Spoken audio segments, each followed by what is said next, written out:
Welcome to the HR Community Podcast. My name is Shane O'Neill, founder of Civitas Talent, the HR and HSC recruitment community. Each episode, we will host HR leaders and discuss their journey and discover best practice HR solutions across the HR industry. Whether you're a CEO, HR executive, or operating across the wider HR space, this podcast is for you. Please like and subscribe, and don't forget to comment and share your reviews. Enjoy the episode. Good morning, everyone. Welcome back to another episode of the HR Community Podcast. This morning, I'm joined with Barbara Harvey. Barbara is the Head of Learning at Growth Faculty. Good morning, Barbara. Good morning, Shane. Thank you so much for having me, and good morning to everyone that's listening today. It's great to be here. Fantastic. I know we've had a couple of conversations around this prior to the show. For those that are listening, tell us a little bit about Barbara. Tell us a bit about who you are. Tell us a bit about your role and obviously Growth Faculty as well. Yeah, so I'm Barbara. I'm the Head of Learning at Growth Faculty, and I've a sort of tragic learning nerd is probably the title that should come under my name, but I'm really deeply passionate about the power of learning in changing lives, and that's gone back 20 years. So early part of my career, I was a drama teacher in South Africa for at-risk youth. So I actually saw, really the power of learning in effectively changing a life. And then over time, did a few different things, which I'm sure I'll reveal through the session. But most recently, the last 10 years, I've been in workforce education, in person, digital, and now with Growth Faculty. So Growth Faculty is a learning events organization. So we give access to the brightest minds at scale. So some big Awesome. names like Jim Collins, Erin Meyer, Patrick Lencioni, kind of the hot hits of leadership.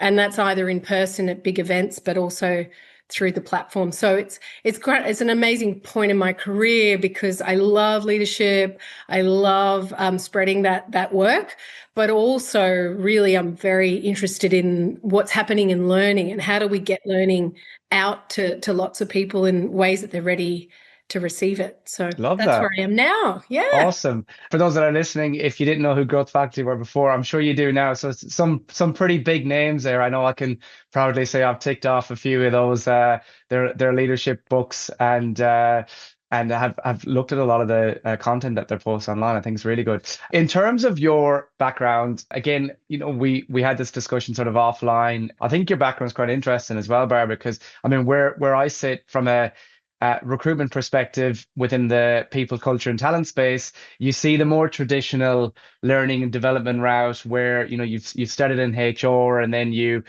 work into, I guess, a more center of excellence style learning and organizational development role. Your journey into where you are now as head of learning was quite different. So tell us a little bit about that. I know you touched on it earlier, but what sort of brought you into the field of senior L&D? I think it is a very interesting journey, and I think I sort of sideswiped my way in, but also I did come from a family of educators. So my mum was a school teacher, my dad was an academic. So I always say that when I grew up and I asked, why is the sky blue? I never got an answer. I just was told to go look it up, which was really frustrating at the time. But of course, fueled curiosity for life. So I think education and learning has always been something in my DNA, and I probably tried to push it down. But I worked, in my 20s, I was traveling and worked on super yachts. And I ended up through the drama teaching, I worked in casting for young people and young adults in film and television. And then I had my own casting agency in Sydney. And what I realized is that when young people were entering into the film industry and extras and small part actors, often the barrier for them was the casting or the audition. And so I started working at doing some training for them. Awesome. In upskilling just to walk in and do well. And then I started working with the drama school to do that. And that drama school offered corporate training. And so that's where I ended up facilitating communication and public speaking skills.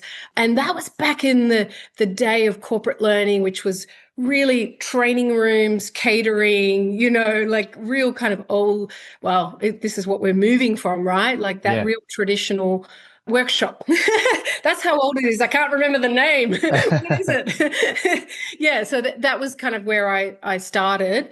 And then I spent 5 years working for a consultancy delivering, large scale leadership programs. Then I moved into EdTech during COVID, Yeah, actually, because as you know, the whole industry just went, it's huge. wow, Yeah, yeah. how are we going to deliver learning? And at that time, most people just took in-person learning and then tried to do it online quite poorly. But I worked in the EdTech social learning space, which I'm very passionate about. And so I did that for 5 years as well. So did the in-person social learning program and then now into this new space. So a bit of a strange path, but a fun one. Yeah, it sounds like it. And I think it's really interesting as well because, you've come from quite different and unique interests and sectors and roles. So you could probably bring a different view or a different lens and approach to learning as well. I mean, I've seen the more traditional learning models change so much over the years, with micro learning and technology. And I think, it's super interesting. I mean, even for myself, the way the mind works now with regards to training and learning. I couldn't imagine going back to sitting in a classroom or a workshop again for, 3, 4 days in a row, whereas that was just the norm back then, or if you were in a grad program or whatever. Whereas, now you want like that micro learning, your brain can get distracted very, very quickly. There's too many distractions now with technology. So I think it's an interesting topic. Talk to us a little bit about your views and approaches with learning, Barbara, because I know we talked about this as well prior to jumping on the podcast. The traditional, I guess, learning frameworks or learning models. Talk to us a little bit about that. It's interesting what you were saying about how it's changing and where it's come from. And I think it's important to distinguish traditional modes of learning versus traditional, the way in which we learn, right? So I think what has changed is the style of which we learn, the location in which we learn, but there are fundamental principles of learning that just remain true. So we've been learning, as a society and civilization since the beginning of time. So, you were saying about bringing different aspects to it. So I deeply believe in storytelling as a tool for learning, for example. So that doesn't change. But now what's changed is how that story is told or shared. So like in a traditional learning in a workshop, that's maybe a facilitator getting up and sharing their story, right? And one of the challenges with that is that if you were in that learning experience, you're only hearing one story, right? And one view and one perspective. Now, in a learning environment, you might be able to see a short clip from someone, a piece of inspirational learning from this, a bit of a podcast. So you see what I mean? So you can still apply the fundamental principles, but the application of it has changed. So what I've seen, and we've just conducted a learning report based on some Awesome. survey, a survey with 100 learning leaders across Australia, Asia Pac, is that fundamentally in the organization, that's what's happening. So 50% of organizations are abandoning traditional learning, and that does mean, workshop, long form, 1 day, 2 day learning. In replacement is that more agile videos, courses, maybe a webinar, maybe a presentation, maybe it's just a 1 hour talk from someone, but that more kind of multi-modal style. But I do believe that we've got to be careful we don't lose that essence of how we learn and how we need to learn. It's not a case. It's the question I always ask is, what do we hold on to and what do we let go of? So we don't let go of everything. That's really cool. As you were sort of describing that, I also think, for our HR and L&D leadership community that are listening, how does one make that shift? Because I'd imagine making like once you make the shift, you could possibly see the benefits. But like you say, you kind of need to take that step back and reflect on, okay, this is the program of work that we want to deliver, and this is the content that traditionally has always been what we want to deliver. We just need to change how we do that.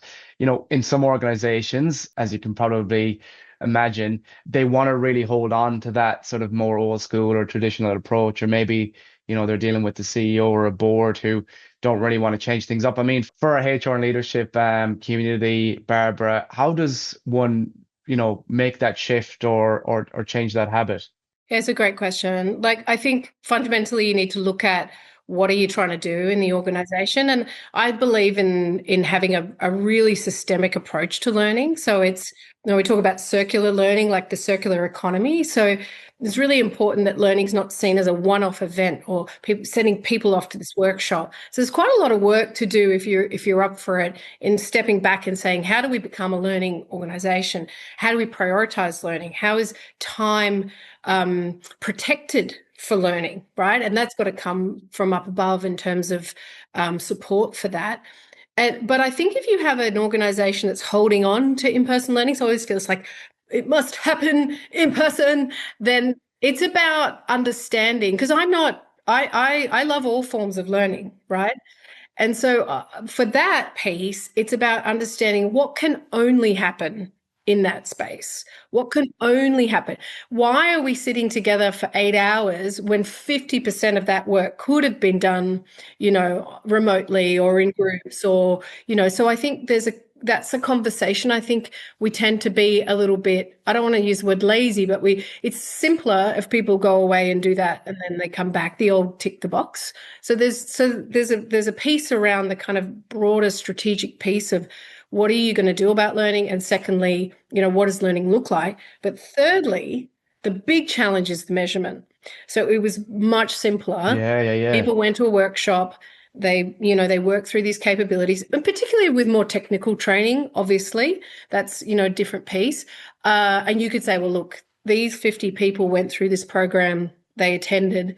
Where it becomes complicated, if there's opt-in and then there's this, and some people aren't completing it.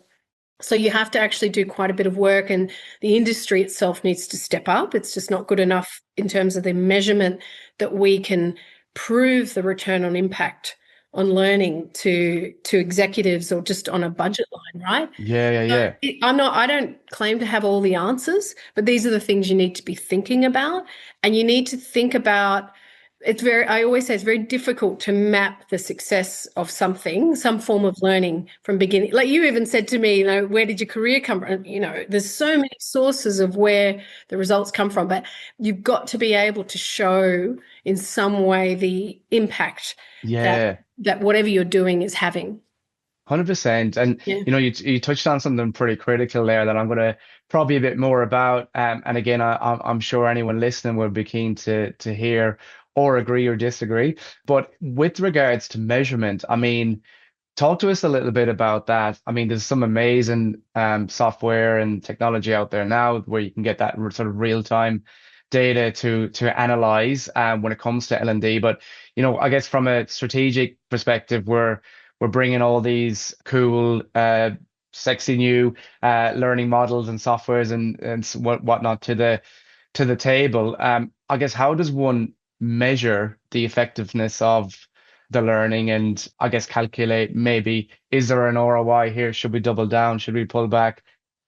Is a really difficult question to answer, and I'm really curious about it. So these are the things I'm thinking about, but I don't necessarily have the answer. I think you've got two forms of measurement where you can just measure the success of a learning experience. So that's quite simple to do. Did the person do this? Did they develop this? Did the capability go up? And I think we do that quite well in the industry. But the bigger piece is, did this work have an impact on the business? And you can do that. So I interviewed someone from Sydney Trains recently who had implemented some AI training around customer service.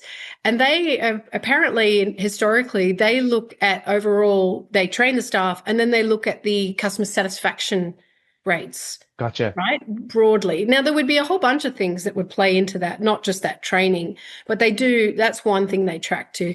So any way you can, like employee engagement, of course, would be one, but anything kind of broader would be great to just look at. Obviously, you couldn't always correlate it.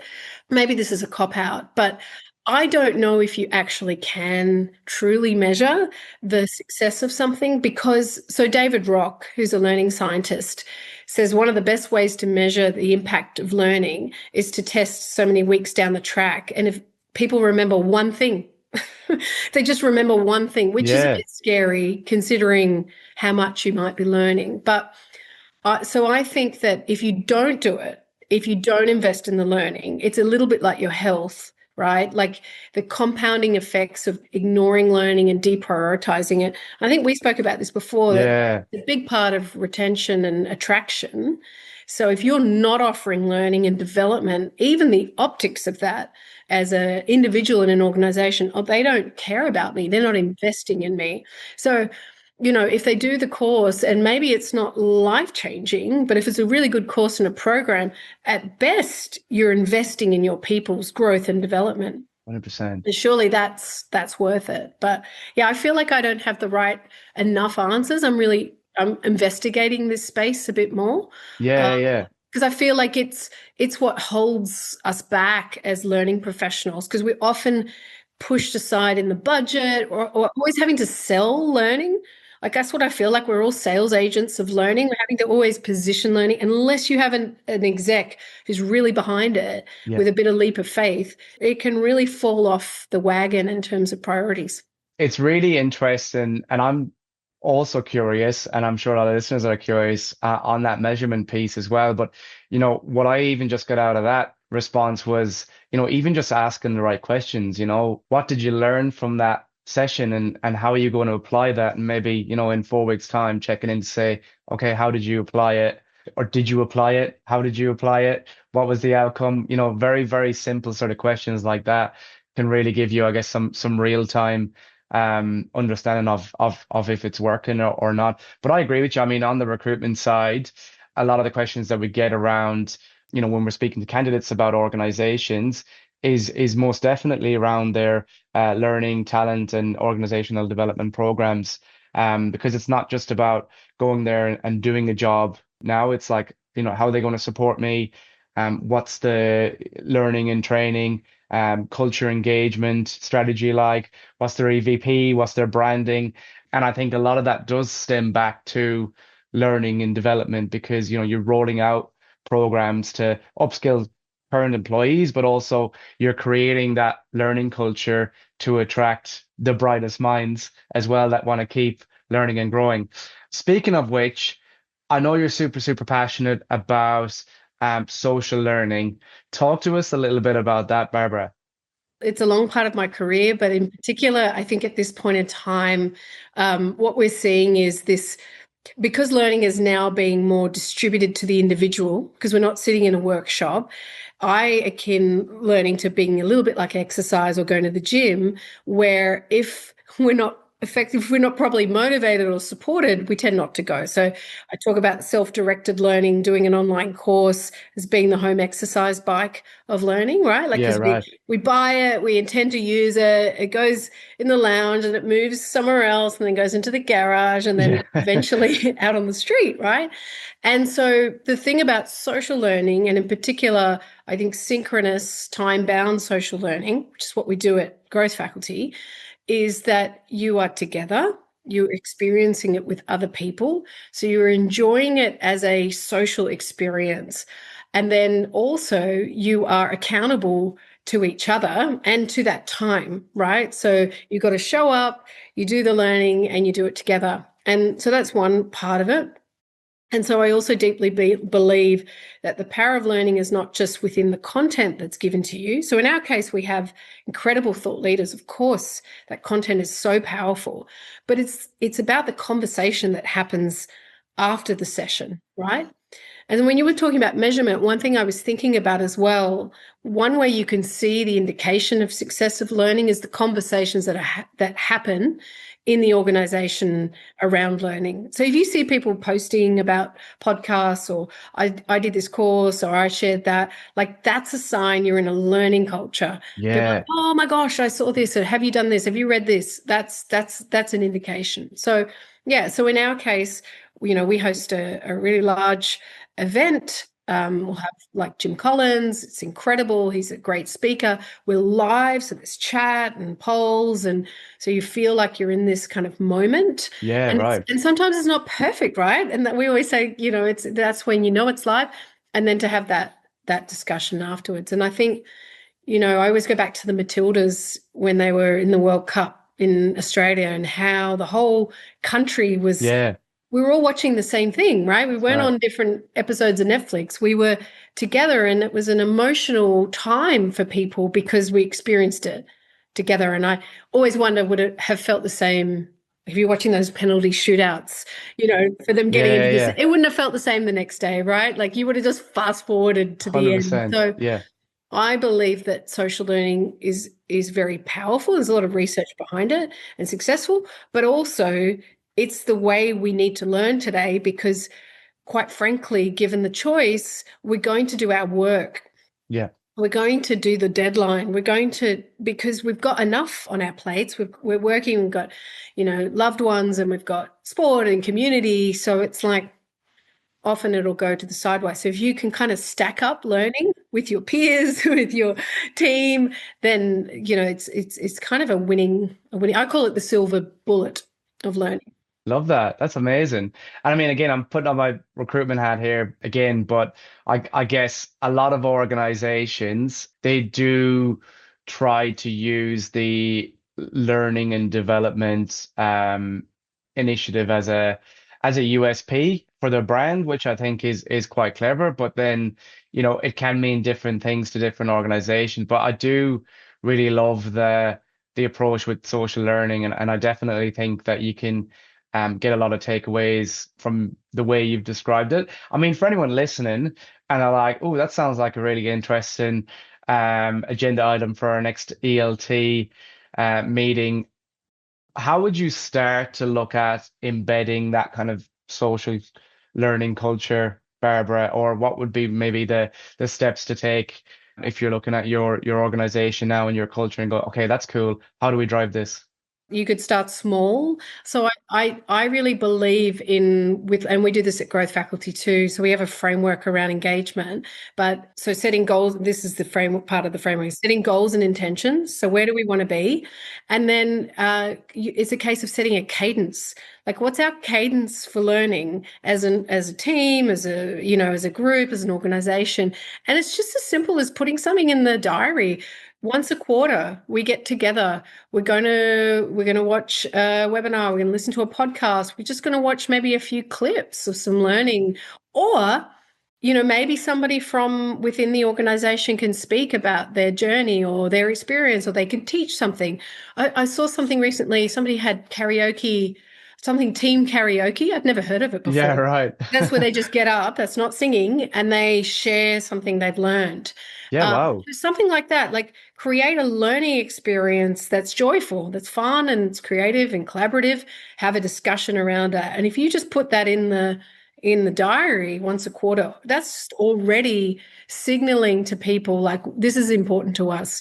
It's good to have outcomes from it too, but just putting that there is a great first step, I would say. Yeah, I think so. Yeah. And it sounds a lot more organic and fluid and genuine, but it also could be a bit more cost effective if you want to kind of trial it out.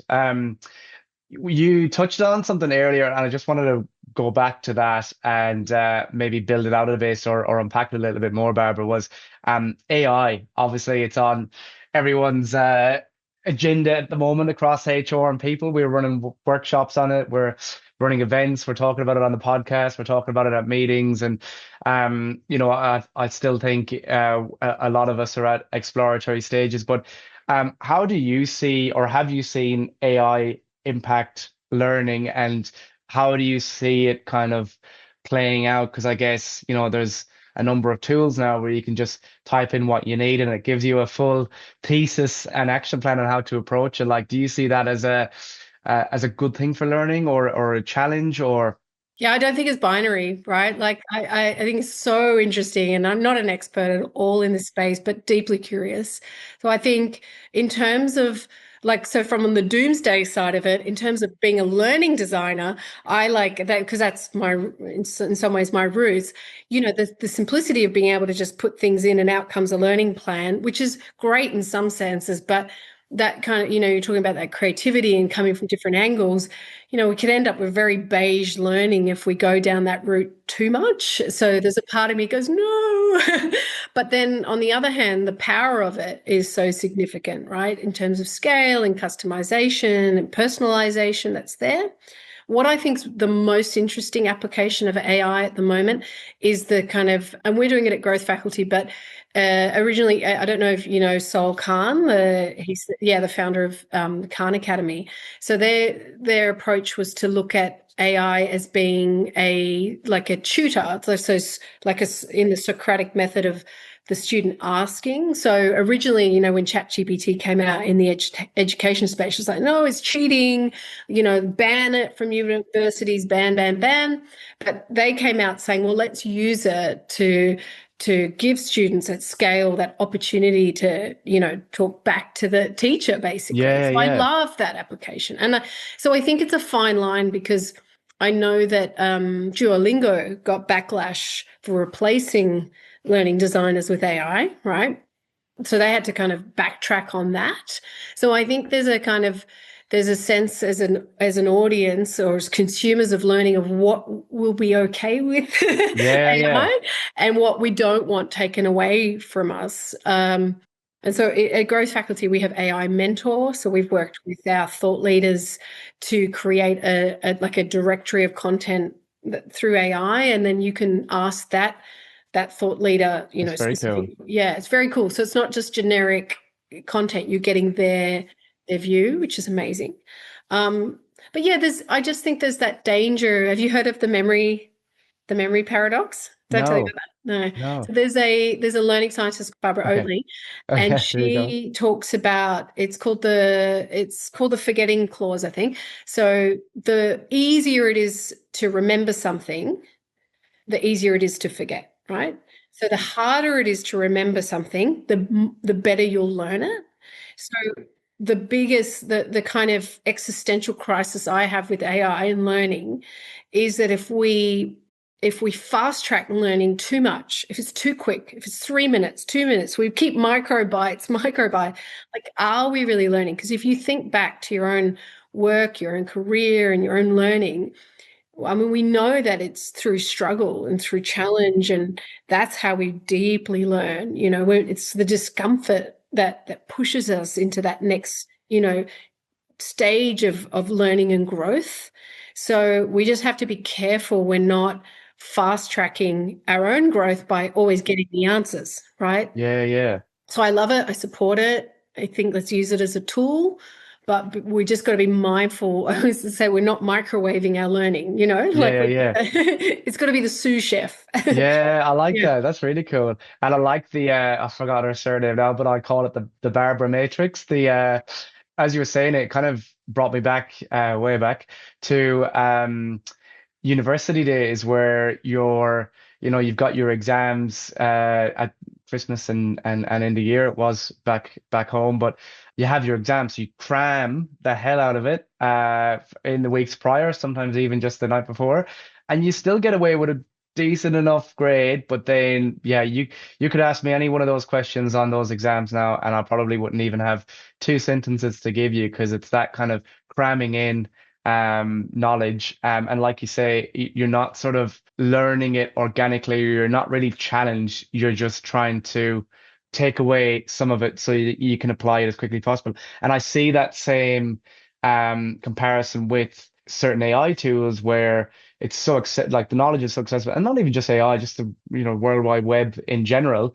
so accessible. But once you get that response that you're looking for and you apply it, realistically, you're not going to remember that again. So I guess it's just important for us to all remember how our mind works, how our brain works, and a bit like your going to the gym analogy earlier.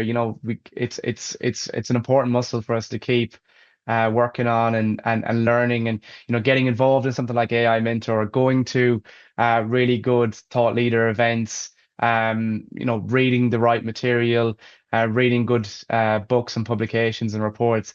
So yeah, I'd imagine that anyone listening to the HR field is across all that. But last question for you, because I know things are very, very busy over at Growth Faculty at the moment.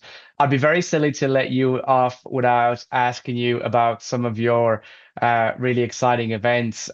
One in particular, I'm really keen to hear more about because it does overlap into a lot of what we discussed and a lot what I guess our HR community invest themselves in. It's CultureCon. Yeah, I'm really excited about CultureCon. It's Australia's only workplace conference around culture. So, of Okay. course, there's a lot of events around leadership and HR itself, but this is really around culture. And there's really two streams to 2025 CultureCon, and that's organizational health and organizational performance. And then the speakers and presenters and stories that you'll hear on the day are really streamed through those two categories. It's going to be an awesome, exciting conference. We just met Heidi Gardner, who's the headline speaker. So she's the author of a book called Smarter Collaboration. She's off the charts. She was just in the World Economic Forum in Beijing. So she's talking about AI and the power of AI in collaborating within the team. So she was telling us, for example, that you can look at what are the skills missing in your team, and let's use AI to insert those skills into the team, right? To just augment and Yeah, accelerate the team. So that's great. And then we have a neuroscientist, we've got best-selling authors, we've got even our MC, she's an organizational psychologist, she's incredible. So, but the power of the day actually is also the networking on the day, the peer, the community. And we were telling Heidi this, it's a very safe, open space. So what happens is there's quite rich and raw conversations, reality checks about where we're at in terms of culture, in terms of organizations and where we're headed. So it's not just, it's really deep, deep conversations and questions about, are we getting this right? What are the challenges we're facing? And so if you're a people leader, you're in HR, if you are in this space, you get to be with your peers and have that and listen, okay, I'm not alone here. Because sometimes in L&D, sometimes it's a small team, right? it is right. Yeah. So you get to kind of, like you're doing in your community, it's that space too. But yeah, I think it's going to be a terrific day. And we got the feedback last year, more interaction, more connection. So we're just Love that. amping that up this year. That's exciting. That's so exciting. Yeah, for anyone listening, we can obviously include any links or information in the body of the podcast. But yeah, I'll be letting people know more about it because I guess in our world, particularly on the workforce side, there's a lot of challenges out there. The market is volatile at best. There's a lot happening across different economies, but also we look at the future of work. AI, technology, automation are hot on people's agendas, but then there's a lot of positions that are going to change over Yeah. time. There's a lot of skills that weren't needed before that are going to be now introduced into businesses, and there's possibly well, not even possibly, probably most definitely going to be roles in the business where in 10 years time, maybe sooner, they're not going to exist. So I think an event like CultureCon really does tap into a lot of that. And like you say, the peer, the community, the social learning. I really appreciate your time, Barbara. That was awesome. Thanks for joining us on the podcast today. And we will stay in touch for the future.